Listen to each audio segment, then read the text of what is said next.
Alright gentlemen, today we are actually gonna check out the new double fire heavy shotgun that just drops today in Destiny. And for a very brief glance over that I did before I started recording right now, the weapon seems kind of promising. I mean, as you could tell right now, the handling on the weapon is insane. The reload is just as good as any other type of shotgun, which I did think was gonna low-key kind of fall off, because 2-round heavy burst hand cannons do have like miserable handling and terrible reload speed, but they make up for it in damage. You know, that's why we use them. It's a good boss weapon back when Lucky Pants was a meta. Still is a meta, but they are nerfed. We're on a Titan today because, if I recall correctly, I'm not a Titan main, but there is a very specific Titan exotic arm piece that buffs shotguns a lot like how Lucky Pants would do for the hand cannon. But since we are in the midst of all of this, let's actually go ahead and pull out those arms. Okay, you need a void overshield in order to use it though. Don't you low-key just hate that though? This thing changes colors depending on the subclass that you wear, but you can't even take advantage of that because the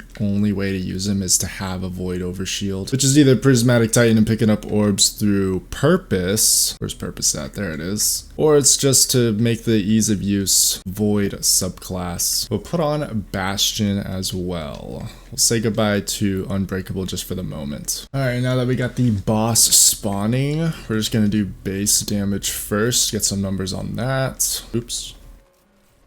Oh boy.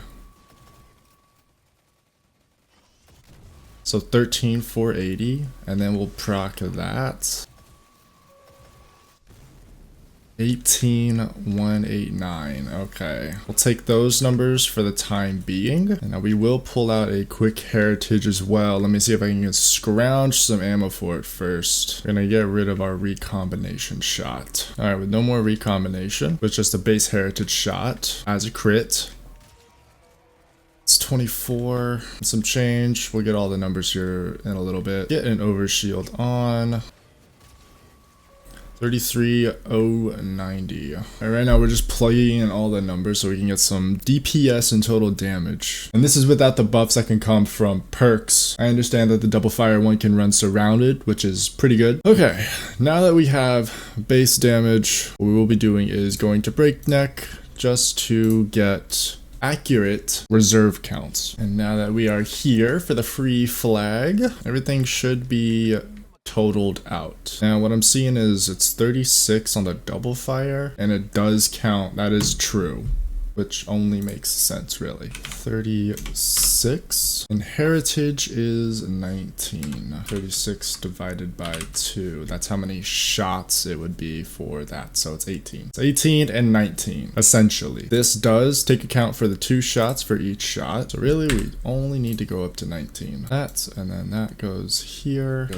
Go total equals the sum of all of that. As you can tell, the double fire is actually worth in terms of total damage. But now we're gonna take a quick edit break just so I could show you the DPS. Getting into it, I am using the rally barricade only because I was on a Titan and why not have it? It's just more optimal. For both weapons, they did take use of their reload perks, so dual loader and reconstruction. And in the end, the double fire shotgun does come out to 20.38 seconds. Not too fast, but not too terrible either, to be honest. Swapping on over to the heritage, of course, we still have the rally barricade. But this weapon is coming out on top by depleting all of its reserves in 19.31. Now with all those numbers gathered up, I did put together a quick chart for it all. And in just total damage, the double fire is better, but only by slightly. And in DPS, a basic slug shotgun is just better, but again, only by slightly. Now this is all without going into damage perks. Surrounded, recombination, trench barrel, vorpal, focus fury, all that stuff. And I'm not gonna go into perks just yet, for the main reason that this is the very first version of this weapon that we ever got. And for the numbers I've gathered, that is almost as raw as you can get. It does have the overshield buff from no backup plans, but again, that's not really going to save it. Oh, wait a minute.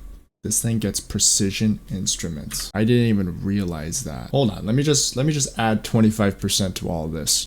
Okay, I might not make it too complicated actually. What I'm just gonna do is goes 2, 4, 6, and then on 7th and 8th shot, it turns into 33,700. We're just gonna do 33,700 and just fill it for the rest of the damage. And not comparing it to Heritage anymore because again, I didn't really touch damage numbers. It did make the damage go up by about 100,000. It goes from 485 to 586. That is quite literally 101,000 damage up.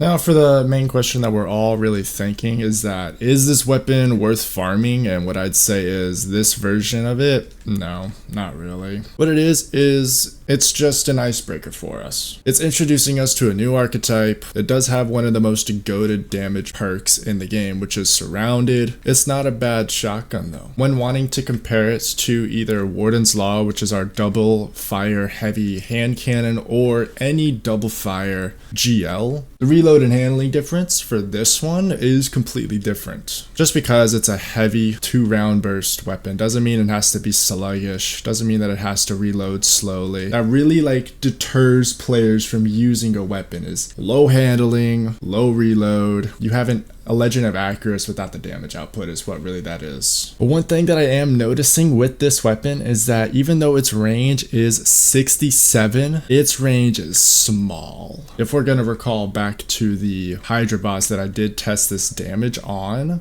you recall that I didn't get direct damage numbers standing at the initial distance that I was standing. Instead, I had to really go up to that boss and just start making out with him in order to get the full damage numbers that I was looking for. Which is another bad case for this weapon. You know, it's a 2-round slug is essentially what we're looking at. This is not a pellet shotgun whatsoever. You know, hipfire does not change the way this gun works. My roll's a 67, but you really do gotta kiss every boss with this weapon, and that's kind of like what's turning me away from it right now. It might be a bug. It might actually have to be the range of a slug, but it's just not comparing it to that. It is definitely in the area of a pellet shotgun. But for the time being, the roll that I would recommend if you want this one would be Precision Instrument or Surrounded mixed with Dual Loader. Dual Loader is really nice. 1 burst equals 1 reload. I don't think my roll has Flared Magwell. Yeah, mine's Tact Magazine. And its reload is already phenomenal. But you can never really go wrong with Flared Magwell. As a controller player or a PvE player that just really likes getting back into the fight after a reload, Flared Magwell might just be the way to go. For this shotgun, range, definitely. It doesn't have a lot of range. The stat is lying to you. 30% increased crit damage? A 30%? Not a 25? The fuck was Light GG on about? Did I miss a number? No. Light GG is either wrong or Foundry's wrong, but we're about to find out which is correct. When in doubt, always consult the compendium. Oh, if it's enhanced, it's 30%. Okay, so you just get more damage if it's enhanced. Sweet. You get 5% more, which is actually kind of huge. Alright, lastly but not least, Fluted Barrel. Because Fluted Barrel is just the best barrel. You can at me in the comments about that one if you want. For the mod, maybe just more range and stability because this thing needs it. Lord knows it. Alright, but that's my roll right there.